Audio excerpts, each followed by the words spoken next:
जय भीम दादा, कैसे आप? बहुत बढ़िया दादा, पहले आप अपना इंट्रोडक्शन दीजिए हमें। मेरा नाम राकेश धारगावे, दीक्षा भूमि बचाओ संघर्ष समिति का अध्यक्ष हूँ।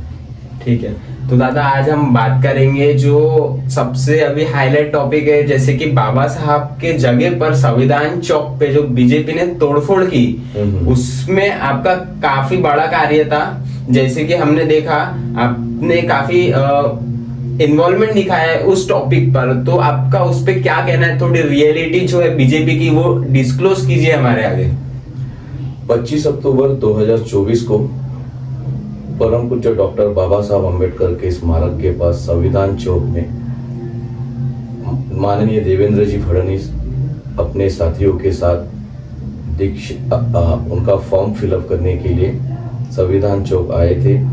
संविधान चौक में आते हुए उन्होंने परम पूज्य डॉक्टर बाबा साहब अम्बेडकर के स्टैचू के पास आके उन्हें अभिवादन उनको करना था और उसके बाद उनका पर्चा भरने उनको कलेक्टर ऑफिस जाना था।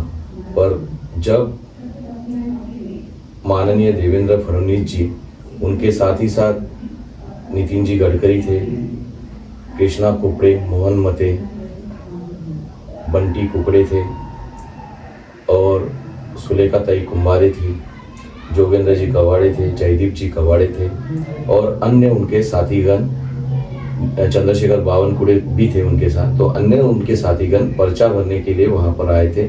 जब उन्होंने परम पूज्य डॉक्टर बाबा साहब अम्बेडकर को माल्यार्पण किया, उसी वक्त नीचे वहां पर माल्यार्पण करने के बाद नारे लगे जय श्री राम के, जो कि बाबा साहब अम्बेडकर के स्मारक के पास ये नारे लगना ये उचित नहीं था। ये बाबा साहब के विचारों की हत्या थी। ये बाबा साहब के विचारों की हत्या थी। बाबा साहब ने 14 अक्टूबर 1956 को जब बौद्ध धर्म की दीक्षा ली थी, तो उस वक्त ही उन्होंने सबसे पहले कहा था कि मैं राम और कृष्ण को भगवान नहीं मानूंगा। ये बाबा साहब के वर्ड जब हम 22 प्रतिज्ञा का पठन करते उसमें, और भगवान गौतम बुद्ध विष्णु का 8वां अवतार है, ये मैं कभी नहीं मानूंगा। यानी जब डॉक्टर बाबा साहब अम्बेडकर ने हिंदू धर्म का त्याग किया और बौद्ध धर्म अपनाया, उस वक्त अपने साथ 7 लाख लोगों को उन्होंने ये शपथ दिलाई थी 22 प्रतिज्ञा का पठन करके कि मैं राम और कृष्ण को भगवान नहीं मानूंगा। और आज भारतीय जनता पार्टी के लोग उनके स्मारक के पास आके जब उन्हें माल्यार्पण किया जाता है तो जय श्री राम के नारे लगाते हैं। ये यानी बाबा साहब के विचारों की हत्या है। अच्छा, तो मुझे अभी ये बताइए कि जैसा अभी इतना बड़ा एक्ट हो चुका है, इतना बड़ा कार्य जो अभी बीजेपी सरकार ने किए, जैसे देवेंद्र सर ने भी वहां पे इतने बड़े मंत्री होने के बाद भी जब इतना बड़ा कायदा अभी जो तोड़ा गया है, तो क्या आपको लगता है पुलिस प्रशासन बहुजन समाज का साथ देगी?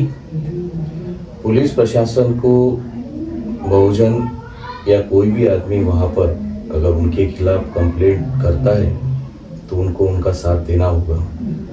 बाबा साहब के विचारों वाले लड़के बच्चे जो हम लोग हैं, ये हम संघर्ष के आदी हैं। बाबा साहब को भी कोई भी चीज ऐसे नहीं मिली, कुछ भी इजीली नहीं मिला। उनके लिए भी बाबा साहब जी को भी संघर्ष करना पड़ा अपने जीवन में। बाबा साहब का पूरा जीवन ही संघर्ष में गया है और बाबा साहब का कोई अपमान करेगा तो उसके लिए बाबा साहब के जो बच्चे हैं वो भी संघर्ष करना जानते हैं और संघर्ष करते हैं और अपने हक और अपने अधिकारों के लिए वो लड़ना भी जानते हैं।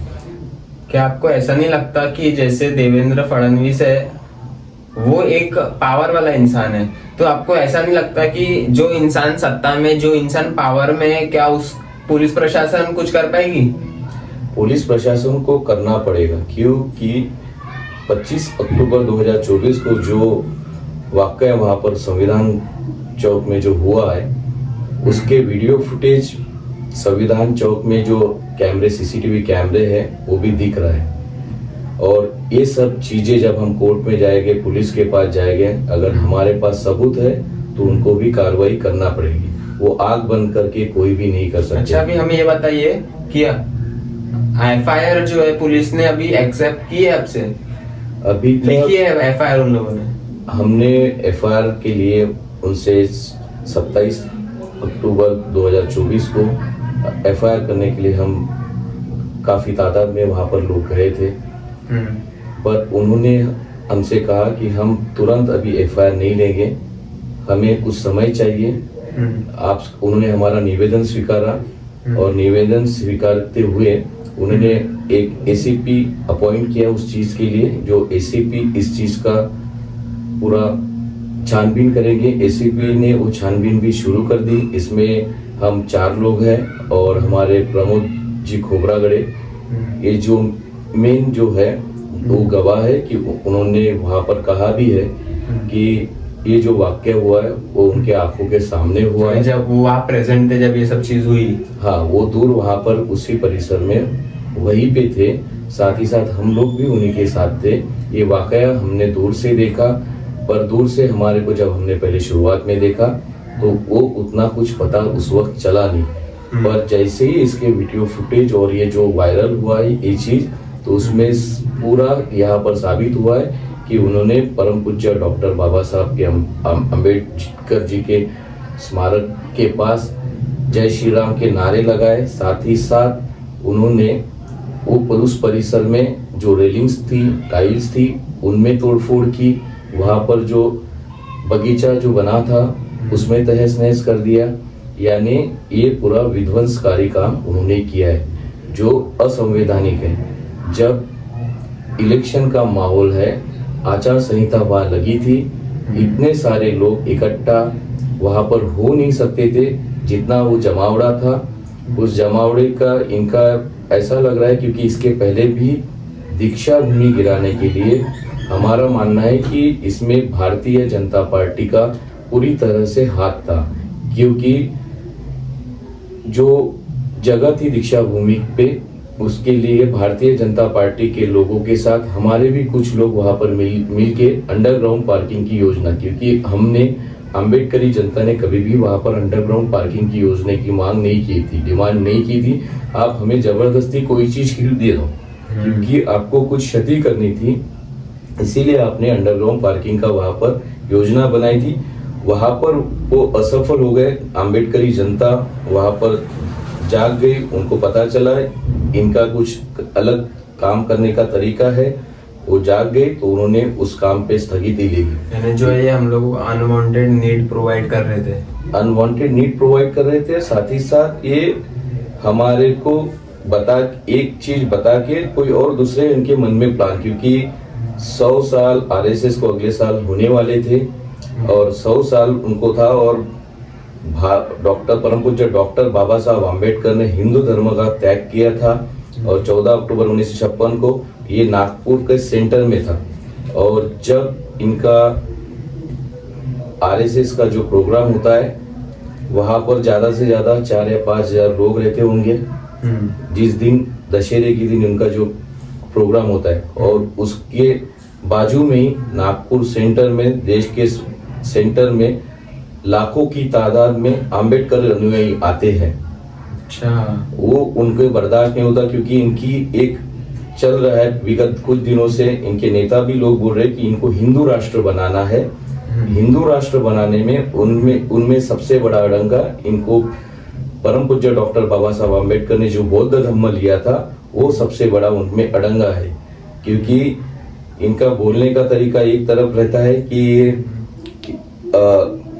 कहीं बाहर इनको अगर जाना है, देश के बाहर अगर जाना है, विदेशों से अगर इनको फंड लाना है, तब ये बुद्ध के देश से आए इनका बोलना होता है, और देश में रह के जातीय उन्माद फैलाना और हिंदू धर्म की वाहवाही करने का इतना ही काम भारतीय जनता पार्टी का अभी तक हमें दिख रहा है।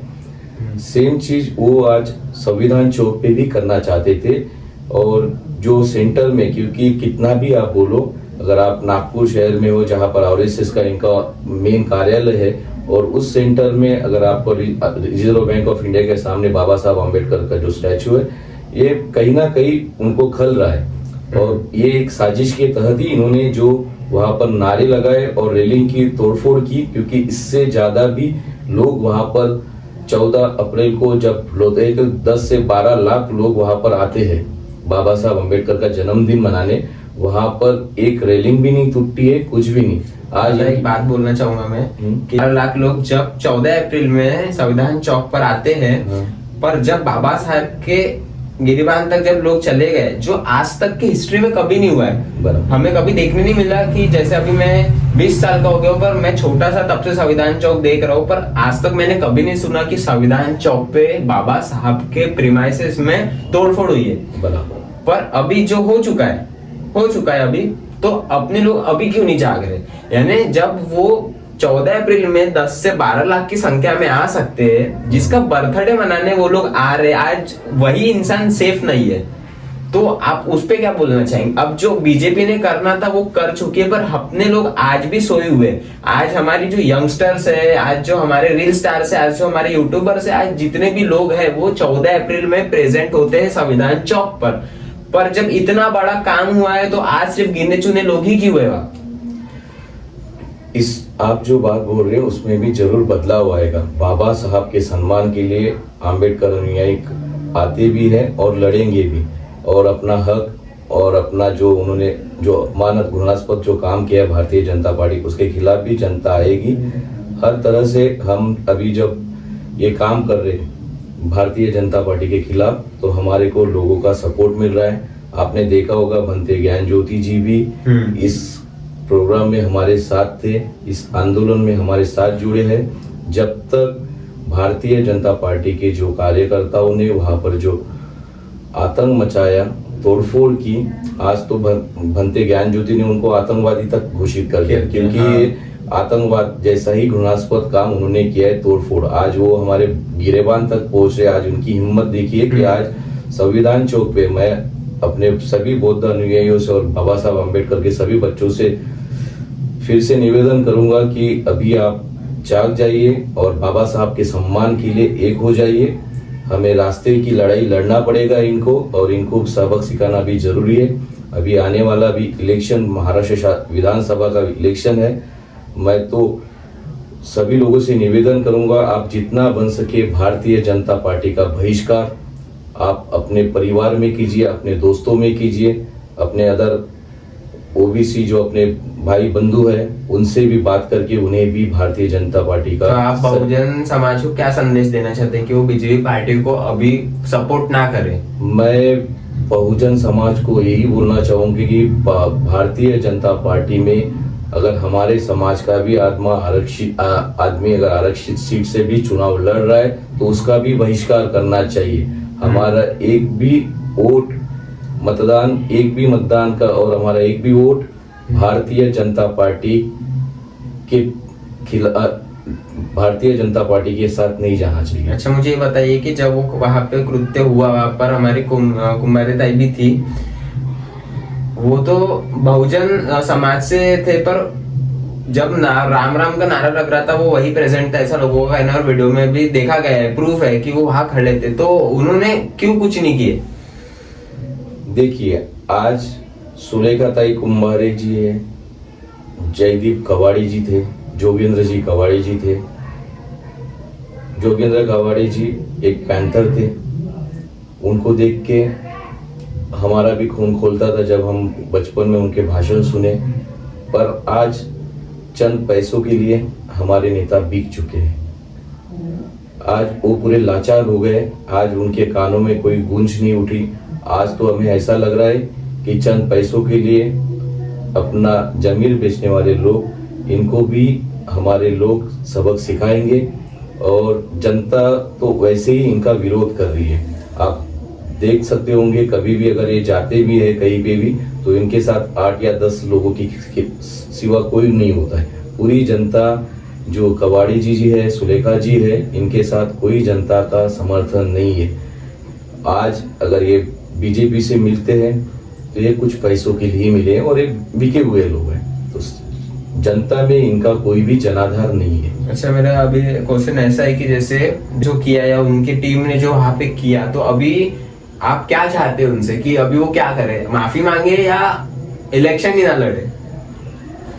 इलेक्शन लड़ने की बात ही नहीं आती। आज कवाड़े जी को भारतीय जनता पार्टी ने कई सीट ही नहीं दी। आज आठवले जी को लोकसभा में ये युति तो कर लेते हैं, पर लोकसभा के लिए इनके लिए 2 सीटें भी नहीं छोड़ सकते। आज आप बोल रहे हो कि इनकी बीजेपी के साथ कोई गठबंधन है, आज इनको अपनी औकात भी पता चलनी चाहिए कि अगर ये यूपी के साथ है तो कम से कम इनको 4-5 सीट तो भी आरपीआई के लोगों को रिजर्व होनी चाहिए। आज वो 4-5 लोग के एक जगह भी इनको लिए रिजर्व नहीं होती। तो ये किस बात की युति है? ये सिर्फ समाज को भटका रहे लोग, इनके साथ लोगों का जनाधार नहीं है, ये सिर्फ बिके हुए लोग हैं। इतना ही। तो लास्ट क्वेश्चन मेरा ऐसा है कि अभी तक के हमें न्याय मिलने का है, जो एक्ट वहां पे हुआ संविधान चौक पे, तो अभी कल की प्रोसेस क्या रहने वाली है? आगे की प्रोसेस यही है कि कल तक हमें एफआईआर भी मिलेगी।